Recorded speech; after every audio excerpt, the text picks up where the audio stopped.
start from the bit about by the time people ask you for your fee. Yeah. Okay. Yeah.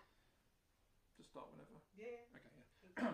Yeah. So I'm speaking to potential customers on the phone, talking to them, asking them all the questions that I said before, and then by the time it gets to the fee, it's not really a question of why or should I. It's already a done deal. They're asking because they want to know how much it's going to be to have me, rather than should we pay that to have him, or how much is that going to be to It sounds like I'm saying the same thing, but there's a subtle difference. Yeah. And I think that's the key thing as well when you're talking to potential customers. They will value you for what you're putting out there, and I think the human touch is important. I think speaking to people is important, but if you don't express what you do very clearly, and there's an element of confusion in there, then that will reflect on your fee when you're negotiating, if you have to negotiate.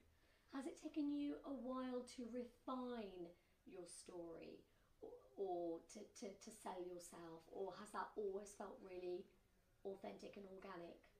Yeah, it's always felt authentic. This kind of who I am is to kind of sell myself and be positive. But there's also an organic approach to it as well, because over time you start to learn your market more.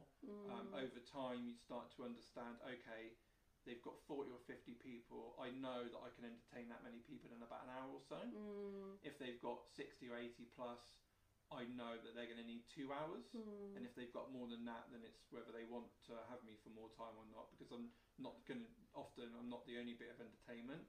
So then there's a point of, okay, we're going to have Jason for 2 hours. We know that he's not going to get around everybody, but that's okay. Can we stop? We just wait for the sound to pass. Yeah, that got a bit loud. Got a bit raucous. Yeah. So I think after this question, because we're approaching... Yes, and then I was going to go to products. Yeah. And then do we... so go to products. You're going to do the quick fire and then end the interview?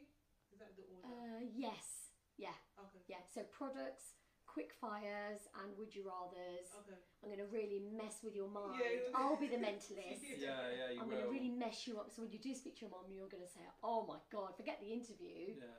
It was a quick fire stuff that unravelled me. And I'm rubbish at that. My brain takes time to fix. I'll edit it so it looks like you answered like... Yeah. Good luck. There'll be an hour of Jason going, Yeah. It'll be my brain going, there's no one answer to this scenario.